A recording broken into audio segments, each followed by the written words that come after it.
تصور کریں کہ ایک شخص نے اپنی زندگی کی تمام جمع پونجی لگا دی ہے، برسوں کی محنت اور قرضوں کے بوجھ تلے دب کے اس نے ایک شاندار گھر خریدا ہے۔ بالکل ایسا ہی ہوتا ہے اکثر۔ ہاں، اور وہ اس گھر کو اپنی زندگی کی سب سے بڑی کامیابی سمجھتا ہے، اسے اپنا سب سے بڑا ایسیٹا مانتا ہے۔ لیکن پھر اچانک کوئی مالیاتی ماہر آ کر اس کے کندھے پر ہاتھ رکھے اور کہے کہ دوست، یہ گھر کامیابی کا ثبوت نہیں ہے۔ اچھا؟ ہاں، وہ کہے کہ دراصل یہ تمہارے گلے کا پھندا ہے۔ یہ ایک ایسی مالیاتی ذمہ داری ہے جو خاموشی سے تمہارا خون چوس رہی ہے۔ یہ واقعی ایک ایسا دعویٰ ہے جو کسی کو بھی مشتعل کر سکتا ہے۔ مطلب روایتی سوچ رکھنے والے کسی بھی انسان کے ذہن میں تو خطرے کی گھنٹیاں بج جائیں گی یہ سن کر۔ بالکل ایسا ہی ہے۔ اور حیرت کی بات یہ ہے کہ یہ دھچکا صرف پیسوں یا گھر تک محدود نہیں ہے۔ آج جو مواد ہمارے سامنے ہے نا، اس میں ایک طرف تو یہ سخت مالیاتی اور معاشی اصول ہے، تو دوسری جانب ویڈیو مارکیٹنگ کے وہ طریقے ہیں جو سیدھا انسان کے جذبات پر وار کرتے ہیں۔ صحیح، ظاہر ایسا ہی لگتا ہے، لیکن یہ بکھرا ہوا مواد دراصل ایک ہی بڑی تصویر کے مختلف ٹکڑے ہیں۔ اس تفصیلی جائزے کا مشن یہ کھوج لگانا ہے کہ انسان کا دماغ معلومات کو کیسے پروسیس کرتا ہے، ہم ابلاغ اور جذبات کے ذریعے دنیا کو کیسے دیکھتے ہیں، اور سب سے بڑھ کر یہ کہ دولت، اثر و رسوخ اور کامیابی کے وہ کون سے پوشیدہ نظام ہیں جنہیں عام لوگ سمجھنے سے قاصر رہتے ہیں۔ چلے اس بات کا ذرا باریک بینی سے جائزہ لیتے ہیں۔ اچھا، اگر ہم سب سے پہلے انسانی دماغ کے کام کرنے کے طریقے کو سمجھیں تو ایک بات بالکل واضح ہو جاتی ہے کہ انسان منطق یا اعداد و شمار سے زیادہ جذبات کی بنیاد پر فیصلے کرتا ہے۔ یہ بات تو ہے۔ مارکیٹنگ اور انسانی نفسیات پر جو تحریر آج ہمارے سامنے ہے، اس میں 7 جذباتی ہکس یعنی کشش پیدا کرنے والے پہلوؤں کا تفصیلی ذکر کیا گیا ہے، اور ان میں مذاق کی طاقت یعنی ہیومر سب سے نمایاں ہے۔ وہ اولڈ اسپائس کی اشتہارات والی مثال؟ بالکل وہی۔ اولڈ اسپائس کے مشہور اشتہارات کی مثال لیں۔ انہوں نے اپنے صابن کے کیمیائی اجزاء یا اس کی صفائی کی صلاحیت کو نہیں بیچا۔ صحیح، کیونکہ وہ تو بورنگ ہو جاتا۔ ہاں، انہوں نے ایک بے ساختہ ہنسی اور مذاق بیچا۔ دماغ نے اس خوشی کے احساس کو ہمیشہ کے لیے اس برانڈ کے ساتھ جوڑ دیا۔ مذاق اپنی جگہ، لیکن میرا خیال ہے پرانی یادیں یا نوسٹیلجیا اس سے بھی زیادہ خطرناک حد تک طاقتور ہتھیار ہیں۔ او ہاں، نوسٹیلجیا تو بہت گہرا اثر کرتا ہے۔ اسپوٹیفائی ریپڈ کی مثال کو ہی لے لیں۔ سال کے آخر میں وہ ایک ایپ کے ذریعے محض ایک ڈیٹا لسٹ دیتے ہیں کہ انسان نے سال بھر میں کون سے گانے سنے۔ صرف کچھ اعداد و شمار۔ بالکل، لیکن لوگ اسے یوں شیئر کرتے ہیں جیسے وہ ان کی کوئی ذاتی ڈائری ہو۔ کیوں؟ کیونکہ وہ گانوں کے ذریعے اپنے بچھڑے ہوئے رشتوں، کالج کے دنوں یا کسی خاص سفر کو یاد کر رہے ہوتے ہیں۔ یعنی وہ جذبات کو دوبارہ جی رہے ہوتے ہیں۔ ہاں، یہ دراصل انسان کو اس کے اپنے ہی ماضی کی ایک ٹائم مشین میں بٹھانے کا عمل ہے۔ وہ ایک میوزک ایپ نہیں رہتی، وہ انسان کی اپنی کہانی بن جاتی ہے۔ اور جب ان پرانی یادوں کے ساتھ ہمدردی اور دکھ درد کا احساس مل جائے تو اثر کئی گنا بڑھ جاتا ہے۔ جیسے وہ گوگل انڈیا کا اشتہار۔ بالکل، وہ ری یونین اشتہار جس میں ہندوستان اور پاکستان کے 2 بچھڑے ہوئے بزرگ دوستوں کو کئی دہائیوں بعد ملایا جاتا ہے۔ اس کہانی میں ایک مکمل جذباتی سفر تھا۔ وہ تو واقعی رلا دینے والا تھا۔ ہاں، اور سب سے اہم بات جو اس تحریر میں سمجھائی گئی ہے وہ یہ ہے کہ اس کہانی میں ایک رکاوٹ یعنی اینٹاگنسٹ موجود تھا۔ اینٹاگنسٹ مطلب کوئی ولن؟ نہیں، ضروری نہیں کہ کوئی انسان ہو۔ یہ رکاوٹ کوئی روایتی ولن نہیں تھا، بلکہ سرحدیں، فاصلے اور وقت تھا۔ یہی وہ اینٹاگنسٹ تھا جس سے وہ کردار لڑ رہے تھے۔ ایک منٹ، اس کا مطلب ہے کہ اگر کسی پیغام، پروڈکٹ یا کہانی میں کوئی رکاوٹ یا کشمکش نہ ہو تو وہ اثر نہیں کرے گا؟ بالکل نہیں۔ اگر سب کچھ سیدھا اور خوشگوار ہو تو کیا وہ لوگوں کو یاد نہیں رہے گا؟ بالکل یاد نہیں رہے گا۔ دیکھیں، جب کوئی کردار کسی بڑی رکاوٹ کو عبور کرتا ہے تو دیکھنے والے کا دماغ خود بخود ڈوپامائن خارج کرتا ہے۔ اسے اس کردار کی کامیابی اپنی کامیابی لگتی ہے۔ اچھا، یعنی دماغ خود کو اس کردار کی جگہ رکھ لیتا ہے۔ ہاں، کشمکش کے بغیر کوئی کہانی انسان کو نہیں جوڑ سکتی۔ اگر ہم اس جذباتی سفر کو اردو ادب کے تناظر میں دیکھیں تو سعادت حسن منٹو کا ایک بہت ہی گہرا قول ہے۔ وہ کون سا؟ انہوں نے کہا تھا کہ زندگی خود راستے بناتی ہے، راستے زندگی نہیں بناتے۔ واہ، کیا بات ہے! کہانیاں بھی تبھی جاندار ہوتی ہیں جب ان میں زندگی کا قدرتی بہاؤ، اس کی الجھنیں اور مشکلات شامل ہوں۔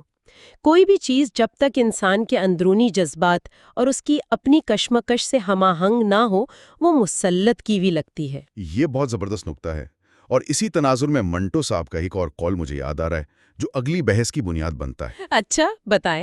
انہوں نے کہا تھا کہ ہم تعلیم خرید سکتے ہیں، لیکن عقل خدا کا عطا کردہ تحفہ ہے۔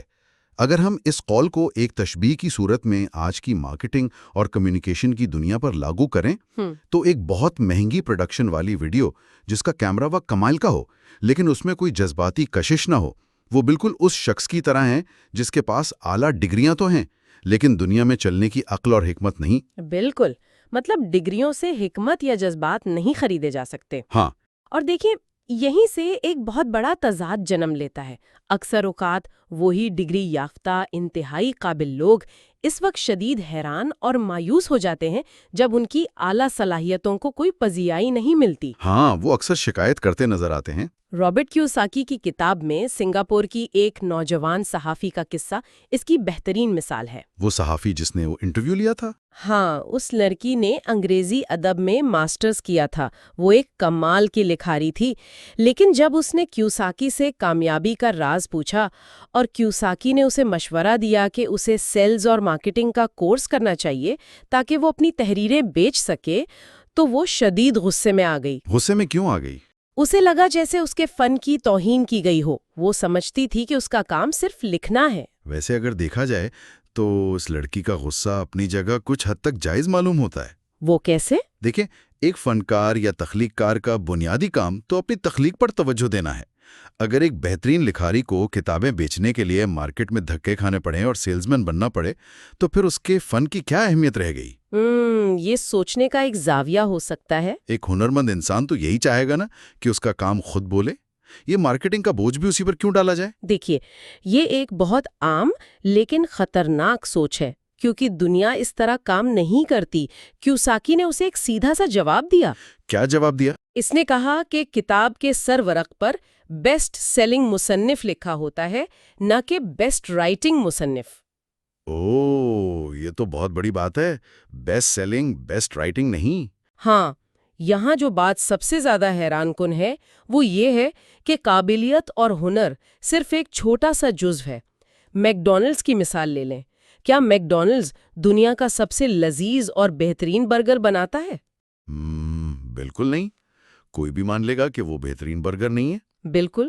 دنیا میں لاکھوں لوگ، شاید گلی محلے کے ریسٹورنٹ ان سے کئی گنا بہتر برگر بنا سکتے ہیں، لیکن میک ڈونلڈز کے پاس اس عام سے برگر کو دنیا بھر میں روزانہ کروڑوں لوگوں تک ایک ہی معیار کے ساتھ پہنچانے کا ایک فول پروف نظام موجود ہے۔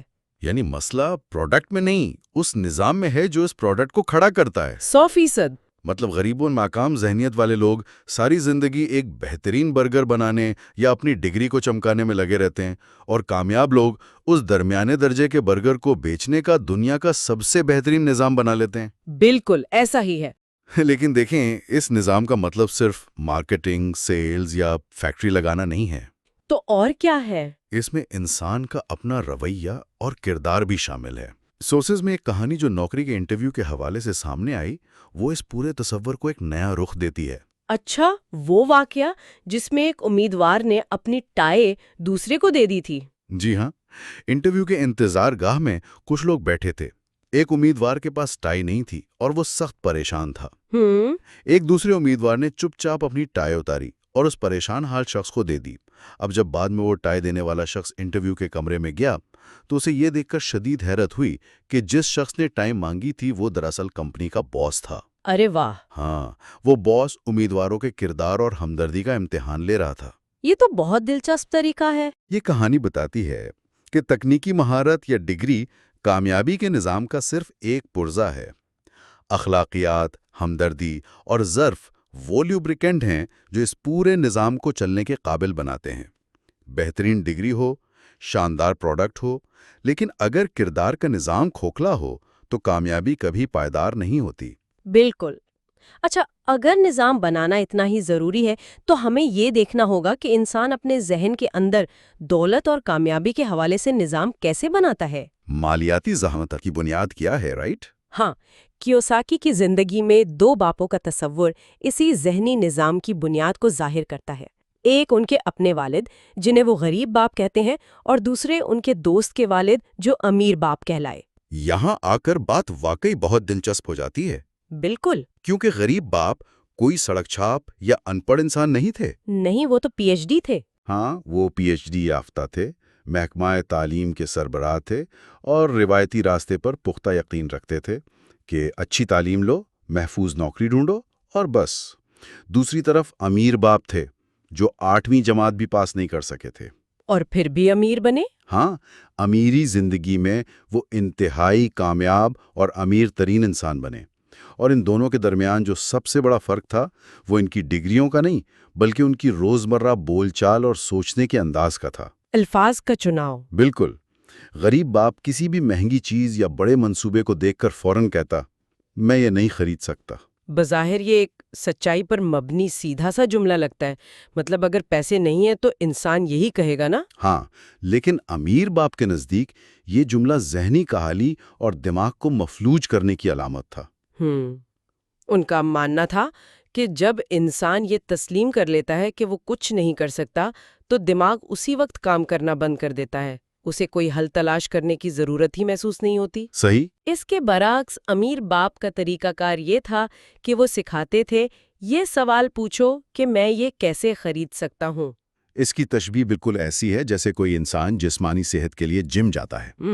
اگر انسان جم میں جا کر بھاری وزن کو دیکھ کر کہے کہ میں یہ وزن نہیں اٹھا سکتا تو اس کے پٹھے کبھی نہیں بنیں گے۔ بالکل، کیونکہ اس نے ہار مان لی۔ ہاں، لیکن اگر وہ جم انسٹرکٹر سے پوچھے کہ میں یہ وزن کیسے اٹھا سکتا ہوں تو وہ اسے تکنیک بتائے گا۔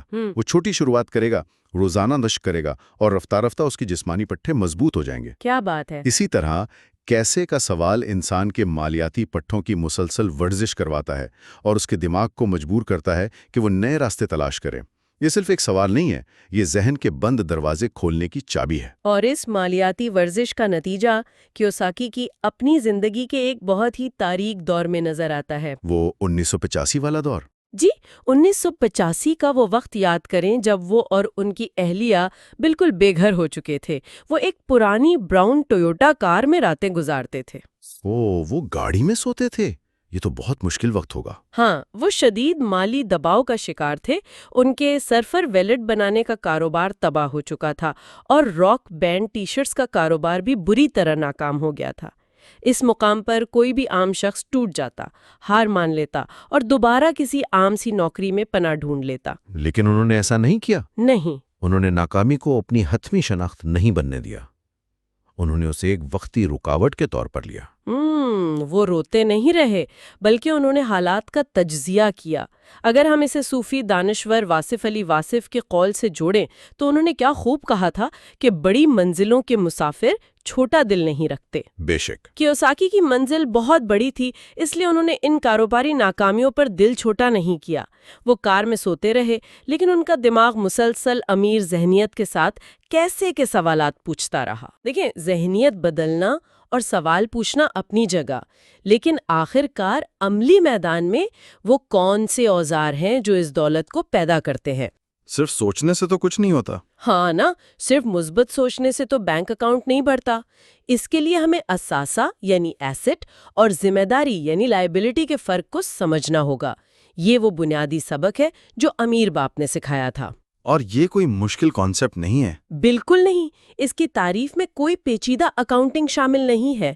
ایسٹ وہ چیز ہے جو انسان کی جیب میں پیسہ ڈالے اور لائبلٹی وہ چیز ہے جو انسان کی جیب سے پیسہ نکالے۔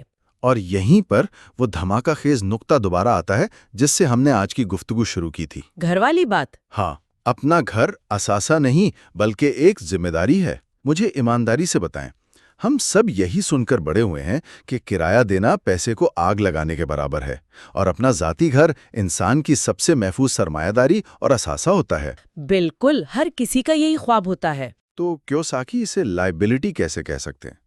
یہ تو برسوں کی روایات کو جھٹلانے والی بات ہے۔ اگر ہم اسے وسیع تر تناظر سے جوڑ کر دیکھیں اور جذباتی وابستگی کو ایک طرف رکھ کر صرف خالص نقد رقم کے بہاؤ یعنی کیش فلو کے اصول سے دیکھیں تو بات بڑی تلخ لیکن سچی ہے۔ وہ کیسے؟ فرض کریں کسی نے ایک عالیشان گھر خریدا، اب ہر مہینے اس گھر کی مرمت، مینٹیننس، پراپرٹی ٹیکس، اور اگر وہ گھر قرض پر لیا گیا ہے تو اس کی بھاری اقساط اور سود انسان کی جیب سے جا رہا ہے۔ جیب سے پیسے نکل رہے ہیں۔ ہاں، وہ گھر ہر ماہ پیسے کھا رہا ہے، دے کچھ نہیں رہا۔ کیوساکی کا یہ مطلب ہرگز نہیں کہ انسان سڑک پر رہے، تو پھر کیا مطلب ہے؟ بلکہ ان کا سمجھانا یہ ہے کہ امیر لوگ پہلے وہ اثاثے بناتے ہیں جو ان کے لیے خود بخود مزید پیسہ کماتے ہیں، اور پھر ان پیسوں سے، اس منافع سے وہ لگژری چیزیں یا بڑے گھر خریدتے ہیں۔ درمیانہ طبقہ پہلے ہی قدم پر اتنا بڑا بوجھ اٹھا لیتا ہے کہ وہ ساری زندگی قسطیں ادا کرنے میں پھنس جاتا ہے۔ یہ بات اس لیے بھی زیادہ تشویشناک ہے کیونکہ قانون اور معاشی نظام بھی اسی طرح بنائے گئے ہیں جو عام آدمی کو پھنساتے ہیں۔ ٹیکس کے نظام کے حوالے سے جو بات کی گئی ہے وہ واقعی آنکھیں کھولنے والی ہے۔ رابن ہوڈ والی بات؟ ہاں، رابن ہوڈ کا وہ مشہور نظریہ کہ امیروں سے چھین کر غریبوں میں بانٹ دو۔ جب انکم ٹیکس کا قانون پہلی بار لایا گیا تو عوام کو یہی کہہ کر بیچا گیا تھا کہ یہ ٹیکس صرف امیروں پر لاگو ہوگا۔ بالکل۔ لیکن آج کے دور میں ایسا لگتا ہے کہ سارا بوجھ تنخواہ دار طبقے کے کندھوں پر ہے۔ یہ سب کیسے الٹ گیا؟ دیکھیں، یہ صرف لگتا نہیں ہے، حقیقت یہی ہے۔ قانون بنانے والوں نے تو امیروں کو پکڑنے کی کوشش کی، لیکن امیر لوگ چونکہ مالیاتی طور پر ہوشیار تھے، انہوں نے کارپوریشنز کی طاقت کو استعمال کرنا شروع کر دیا۔ کارپوریشنز؟ ہاں، کارپوریشن سن کر ذہن میں کوئی بہت بڑی عمارت یا فیکٹری آتی ہے، لیکن دراصل کارپوریشن محض فائلوں اور کاغذات میں موجود ایک قانونی ڈھانچہ ہے۔ اچھا۔ اور اس قانونی ڈھانچے کا فارمولا یہ ہے، کارپوریشن پہلے کماتی ہے، پھر اپنے تمام اخراجات بشمول گاڑیاں، سفر، کھانے پینے اسی کارپوریشن کے تحت کرتی ہے، اور آخر میں جو رقم بچ جاتی ہے صرف اس بچے ہوئے حصے پر ٹیکس دیتی ہے۔ اوہ، یہ تو بہت زبردست طریقہ ہے۔ اور اس کے برعکس عام درمیانے طبقے کا ایک نوکری پیشہ انسان کا فارمولا کتنا بھیانک ہے۔ بالکل الٹ ہے۔ وہ کماتا ہے، سب سے پہلے حکومت اس کی تنخواہ سے ٹیکس کاٹ لیتی ہے، اس سے پہلے کہ وہ پیسے اس کے ہاتھ میں آئیں ٹیکس کٹ چکا ہوتا ہے۔ ہاں، تنخواہ ملنے سے پہلے ہی۔ اور پھر وہ بیچارہ باقی ماندہ کٹے ہوئے پیسوں میں سے اپنے مہینے بھر کے اخراجات پورے کرنے کی جدوجہد کرتا ہے۔ تو جس قانون نے امیروں کی دولت غریبوں میں بانٹنی تھی، وہ قانون درمیانے طبقے کے گلے کا پھندا بن گیا۔ بالکل ایسا ہی ہے، اور اسی لیے کیوساکی زور دیتے ہیں کہ اپنی آمدنی کو محنت کی آمدنی یعنی ایکٹیو انکم سے نکال کر پیسیو انکم یعنی غیر فعال آمدنی میں بدلنا ضروری ہے۔ پیسیو انکم یعنی جو کام کیے بغیر آئے؟ ہاں، پیسیو انکم وہ ہے جو آپ کے سوتے ہوئے بھی بن رہی ہو۔ مجھے ایڈ اور بل کی وہ شاندار کہانی یاد آ رہی ہے جو اس تصور کو بہترین انداز میں واضح کرتی ہے۔ وہ پانی والی کہانی؟ جی، ایڈ اور بل کو ایک گاؤں میں پانی پہنچانے کا ٹھیکہ ملتا ہے۔ ایڈ فوراً 2 بالٹیاں اٹھاتا ہے اور جھیل سے گاؤں تک پانی بھر بھر کے لانا شروع کر دیتا ہے۔ محنت شروع کر دیتا ہے۔ ہاں، وہ جتنی بالٹیاں لاتا ہے اتنے پیسے کماتا ہے، محنت کرتا ہے، پیسے بناتا ہے۔ یہ عام نوکری کی مثال ہے۔ Active income. اور دوسری طرف بل غائب ہو جاتا ہے، لوگ اس پر ہنستے ہیں، تانے دیتے ہیں کہ وہ کام سے بھاگ گیا ہے۔ حالانکہ وہ بھاگا نہیں تھا۔ ہاں، دراصل وہ جھیل سے گاؤں تک پانی کی ایک زیر زمین پائپ لائن بچھا رہا ہوتا ہے۔ وہ ایک نظام بنا رہا تھا، اس میں وقت لگا، اسے شروع میں کوئی پیسہ نہیں ملا، لیکن جب وہ پائپ لائن مکمل ہو جاتی ہے تو وہ صرف ایک والو کھولتا ہے، پانی گاؤں پہنچنا شروع ہو جاتا ہے۔ اور پھر کیا ہوتا ہے؟ اور اب وہ سو رہا ہو، چھٹیوں پر ہو یا کھانا کھا رہا ہو، اس کا پیسہ مسلسل بنتا رہتا ہے۔ وہ ساری زندگی بالٹیاں نہیں اٹھاتا۔ لیکن پھر سوال یہ پیدا ہوتا ہے کہ لوگ پائپ لائن کیوں نہیں بناتے؟ سب بالٹیاں اٹھانے پر کیوں مجبور ہیں؟ کیونکہ اس پائپ لائن کو بنانے کے راستے میں رکاوٹیں بہت بڑی ہیں، اور وہ رکاوٹیں باہر کی دنیا میں نہیں، انسان کے اپنے اندر موجود ہیں۔ اس مواد میں 5 بڑی رکاوٹیں بتائی گئی ہیں۔ اچھا، وہ کون کون سی ہیں؟ سب سے پہلی رکاوٹ خوف ہے، اپنا پیسہ کھو دینے کا خوف، ناکام ہو جانے کا خوف۔ لوگ اس قدر ڈرتے ہیں کہ وہ کوئی قدم ہی نہیں اٹھاتے۔